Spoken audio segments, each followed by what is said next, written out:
sisters, our reading for this coming Sunday is taken from the Gospel of our Lord Jesus Christ according to St.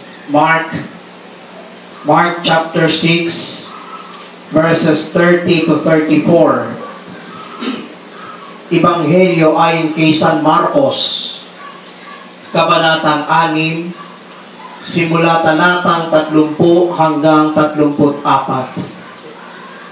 Mark chapter 6, verses 30. At ganito po ang mababasa sa wikang Ingles. The apostles gathered around Jesus and reported to him all they had done and taught. Then, because so many people were coming and going that they did not even have a chance to eat, he said to them, "Come with me by yourselves to a quiet place and get some rest." So they went away by themselves in a boat to a solitary place. But many who saw them leaving, recognizing them, and ran on foot from all the towns and got there ahead of them. When Jesus landed and saw a large crowd, he had compassion on them because they were like sheep without a shepherd. So he began teaching them many things. Palakpakan po natin ang Panginoon. Bumalik kay Jesus ang mga apostol at iniulat ang lahat ng kanilang naisagawa at naituro. Napakaraming taong dumarating at umaalis, ano pat hindi na makuhang kumain ni Jesus at ng kanyang mga alagad. Kaya sinabi niya sa mga ito, magtungo tayo sa isang ilang na pook upang malayo sa karamihan at makapagpahinga kayo ng kaunti. Umalis silang lulan ng bangka at nagpuntahan nga sa isang ilang na dako. Ngunit maraming nakakita sa kanilang pag-alis at nakilala sila. Kaya't mula sa lahat ng bayan, ang mga tao'y patakbong tumungo sa dakong pupuntahan ni na Jesus. At nauna pang dumating doon kaysa kanila. Paglunsad ni Jesus, nakita niya ang napakaraming tao na habag siya sa kanila sapagkat para silang mga tupang walang pastol at sila'y tinuruan ng maraming bagay. Brothers and sisters, ito po ang mabuting balita para sa ating lahat, buhat sa Panginoon. Palakpakan po natin ang Panginoon. Okay, maupo na po sa napakagandang presensya ng Panginoon.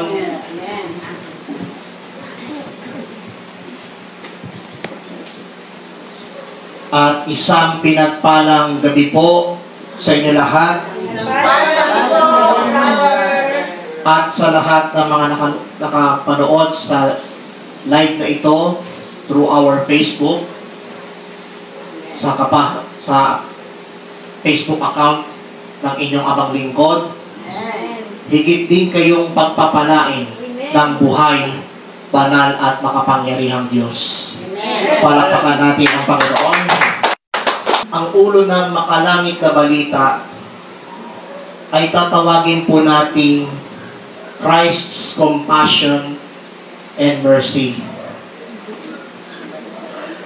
At bilang panimula ng mensahe ito ay damang-dama ng Panginoong Yesus ang kahabagan at awa sa mga taong sumusunod pa rin sa Kanya. Bakit kamo? Sabi nga dito sa verse 34, paglungsad ni Jesus, nakita niya ang napakaraming tao. Nahabag siya sa kanila sapagkat para silang mga tupang walang pastol. So ang tanong ay,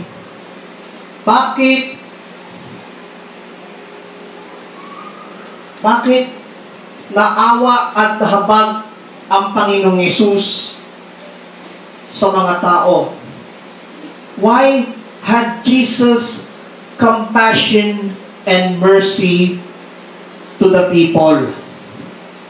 Una sa lahat, higit sa lahat, my dear brothers and sisters, ang unang dahilan kung bakit nakadama ng Panginoong Yesus ng awa at habag sa mga tao, sapagkat nais ng mga tao na mapakinggan ang kanyang mga itinuturo. People wants to hear the teachings of our Lord. Isang illustration na ibig kong ibigay sa inyo. Isang illustration na gusto kong ibahagi sa inyo. Ito pong panalangin itinuro ng Panginoong Yesus. Yan po ay tinatawag na the Lord's Prayer. Ika nga ng Matthew chapter 6, simula verse 9,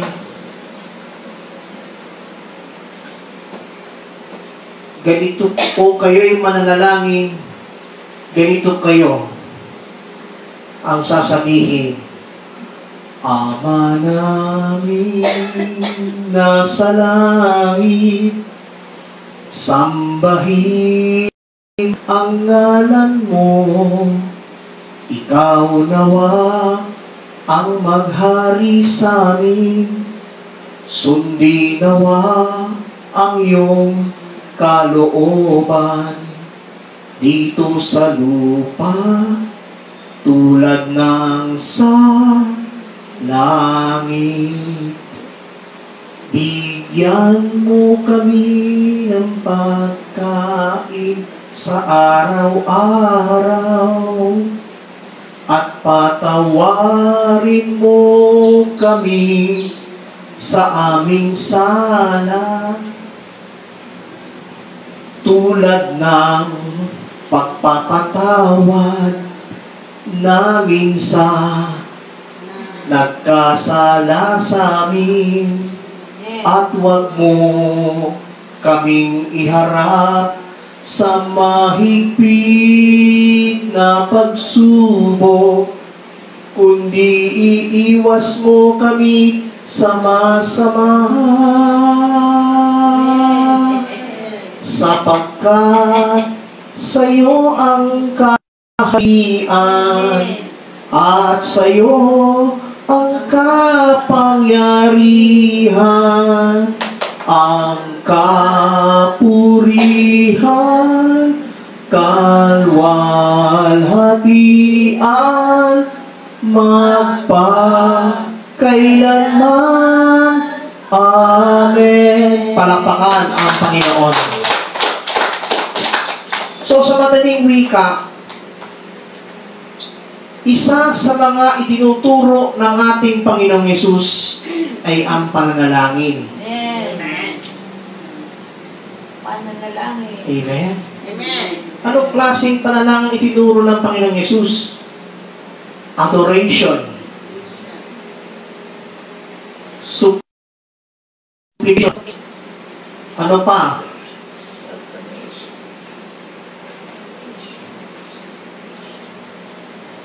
Ano pang sumunod sa adoration at supplication?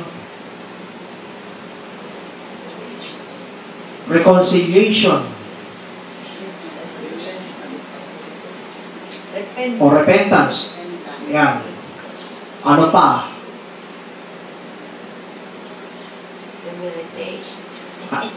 Ano? Meditation? Ano? Meditation? Meditation. Ayan. Lahat itinuro ng Panginoon sa prayer.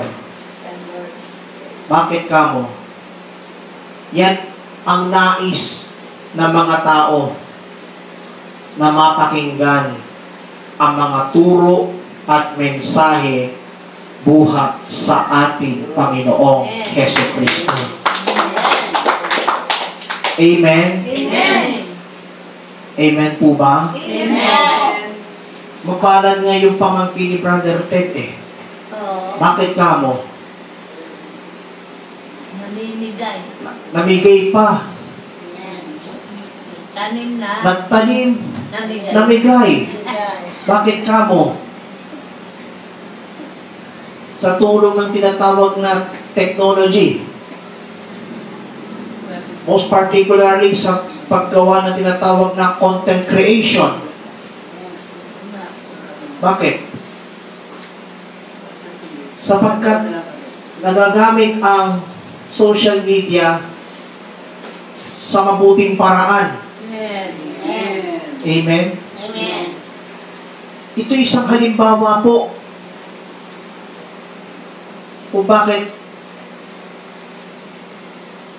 kailangan ng tao ang salita ng Diyos sa mga turo ng Panginoong Yesus ayon sa banal na kasulatan, at higit sa lahat, hindi lang basta makikinig, itanggap at isinasa puso ang kanyang napapakinggan. Amen? Amen.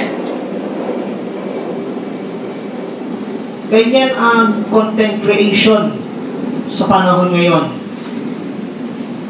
Sabi nga ng ating punong lingkod, use the social media to bring good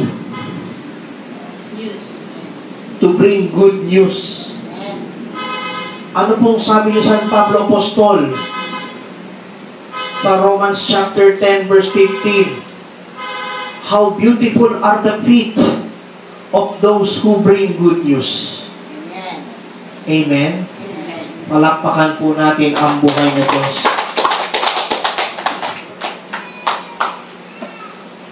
Ano naman ang pangalawang dahilan kung bakit nahabag at naawa ang Panginoong Yesus sa mga tao? The second reason why had Jesus compassion and mercy to the people is people wants to be healed. Ibig ng mga tao na sila'y pagalingin sa ngalan ng Panginoong Yesus. Ano pong sabi ng Mark chapter 6 verse 12 to 13? Kaya pumayo ang 12 at nangaral sa mga tao na pagsisihan nila ang mga kasalanan. Pinalayas nila ang maraming demonyo sa mga inaalihan nito. Pinahira nila ng langis at pinagaling ang maraming may sakit. Amen? Amen. Sabi ng, ano po ang sabi ng sulat ni Apostol Santiago? James chapter 5. Ang sabi po, kung may sakit kayo, ipatawag ninyo ang matatanda ng iglesia at pahiran ng langis sa ngalan ng Panginoong Yesus at gagaling ang mga taong may sakit at patawarin kung sila'y nagkakasala. Amen. Amen po ba? Purihin natin ang buhay ng Diyos. Kanina, okay sana yung barok, kaso pagsuot ko, lagpas pa hanggang puwetang. Sabi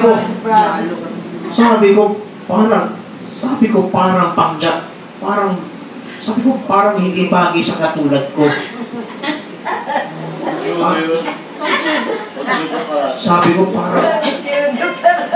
Sabi ko, para yata sa mga Palitan niyo, brother. Balitan mo, brother. Para mas, sabi ko parang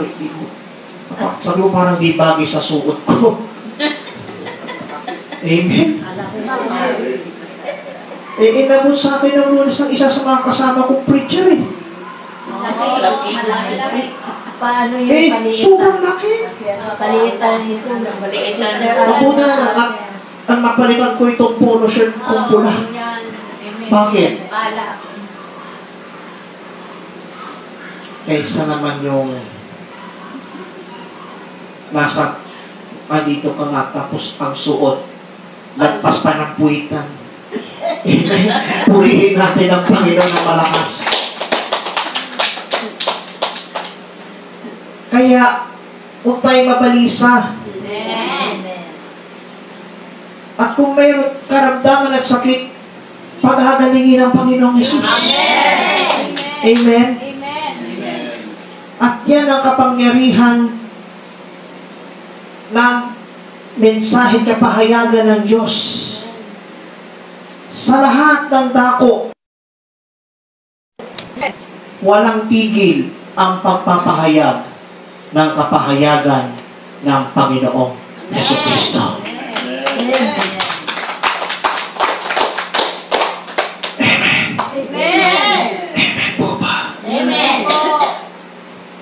At ito po ang ikatlo at huling kadahilanan.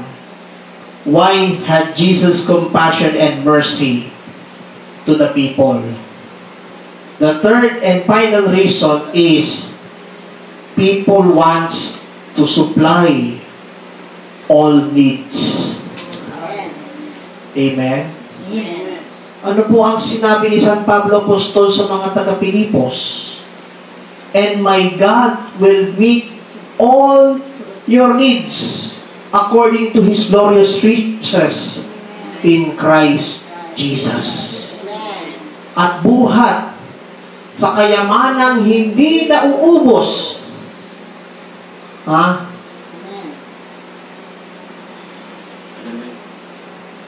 Ipagkakaloob ang lahat ng pangangailangan ayon sa kaluwalhatian ng ating Panginoong Jesucristo.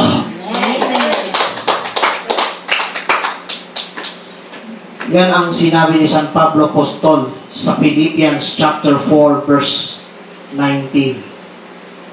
And my God will meet all your needs according to His glorious riches in Christ Jesus.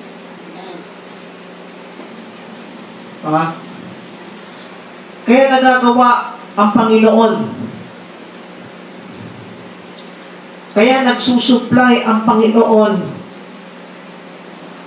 sa lahat ng pangangailangan ng mga tao ayon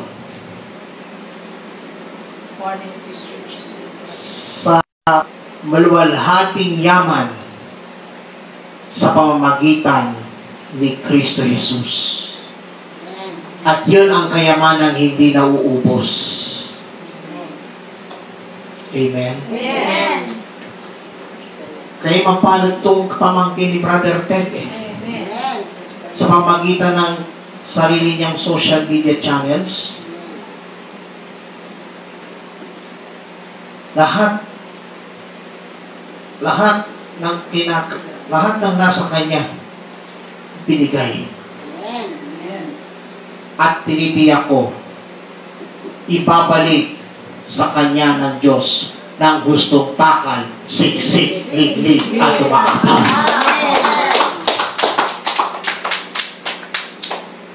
Amen? Amen. Amen po ba? Amen. Kaya kapatid, friendship, ka-prayer partner, katuwang, huwag tayong mawala ng pag-asa sa mga bagay-bagay na ang tingin natin ay wala na. Sa halip, magtiwala tayo sa buhay, banal at makapangyarihan Diyos. Amen. Amen.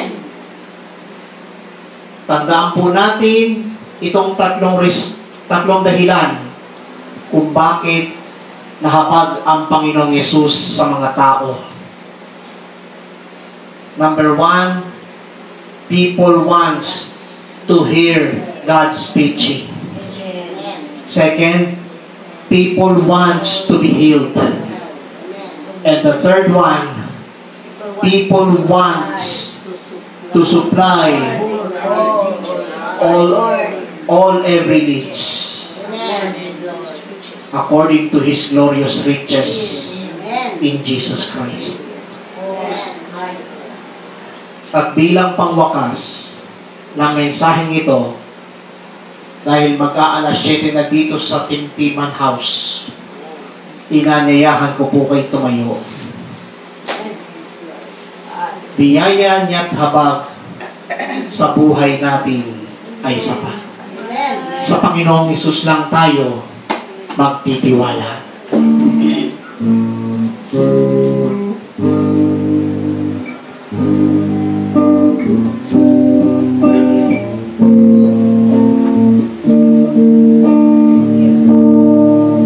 Sa Panginoong Hesus ako magtitiwala, sa biyaya niya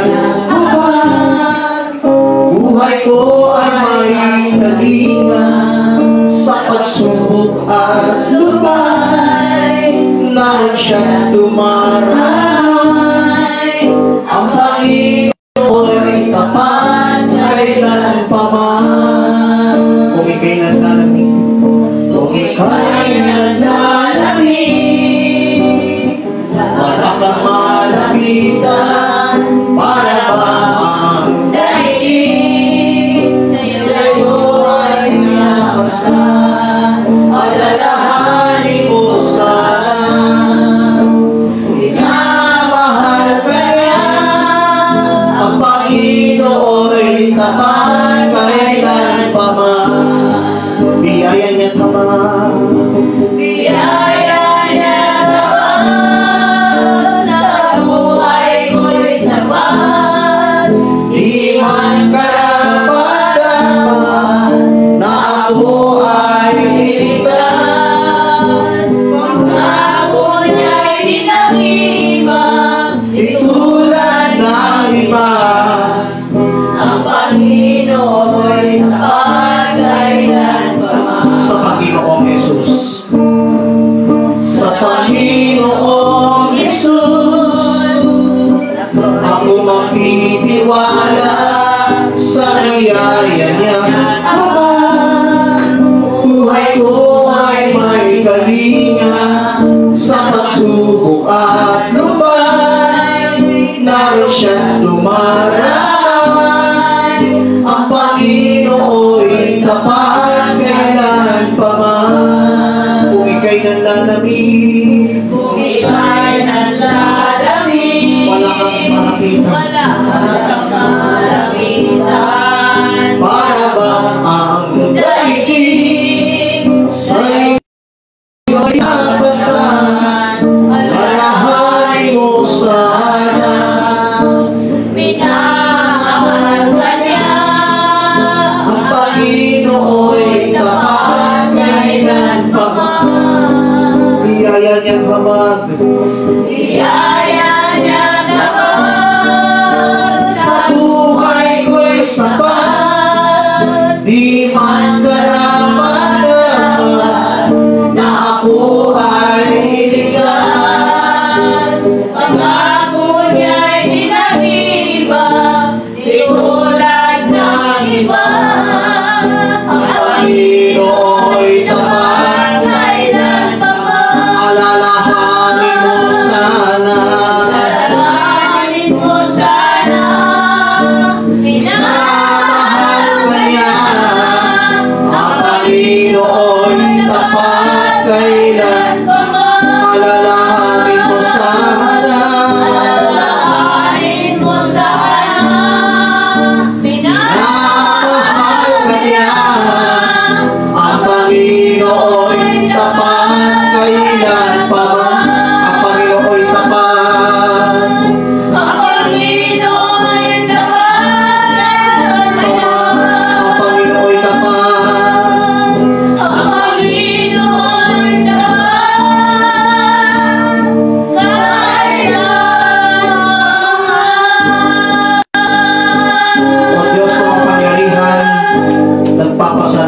kami sa mensahe kapahayagan tungkol sa habag at awa na ipinadama ng Panginoon sa mga tao. Naway magsilbing aral ito sa lahat na makarinig ito. Salamat, Panginoon, at patuloy mo kaming bigyan ng lakas, ipayong sigla na galing sa puso at isip ng bawat isa. Nawa, marema sa bawat isa ang mensahe at kapahayagan na nagmumula sa iyo. Kaya, Panginoon, maraming salamat sa iyong awa at habag. Kaya, ngayon pa lamang, patuloy mo kami sinamahan at patuloy mo kami pinagpapala. Pagpalain mo po yaong mga nagtaguyod ng pagtitipong ito dito sa Holy Family Devotions. Pagpalain mo po si Brother Ted Timtibat at ang buong sambahayan. Pagpalain din ang mga nandito sa residensyang ito. Patuloy mo pong pagpalain ang bawat isa. Sundan mo po ng iyong mga tanda, himala, kababalaghan, kapangyarihan at walang tigil na biyaya at pagpapala. Kasama po rin pinapanalangin ang pamangkin ni Brother Ted. Patuloy mo rin siyang pagpalain. Lalo tigil sa kanyang pagbuo, sa kanyang content creator. Patuloy niyo siyang pagkalooban ng walang tigil na biyaya at pagpapala sa kanya. At maibigay ang pagpapala sa bawat isa. Pagpalain mo ang lahat ng nakiisa sa pagtitipong ito. At patuloy mo kami bigyan ng kaluwagan. Pagpalain mo rin po ang lahat ng nakiisa at nakibahagi sa pagtitipong ito. Salamat po, Panginoong El Shaddai. Ito po ang aming samot dalangin. Kaysa na panambitang panalangin ng aming Inang Birheng si Maria at ang lahat ng mga anghel at mga banal sa langit sa ngalan ng iyong buktong na anak, ang aming Panginoon at tagapagligtas, Panginoong Kristo, na nabubuhay nagaharing kasama mo at ng Espiritu Santo, iisang Diyos magpasawalang hanggan. Amen. Ano man ang kahilingan na nasa puso ng bawat isa, pagpalain ang bawat isa. Sundan ang iyong mga tanda, himala, kababalaghan, kapangyarihan at walang tigil na biyaya pagpapala. Ano man ang kanilang hiling at bighiin, inaangkin namin na lahat ay inyo nang tinugon. Sa ngalan ni Jesus. Sa ngalan ng Ama, ng Anak, at ng Espiritu Santo. Amen and amen. God bless, and let's give Him thanks with a grateful heart.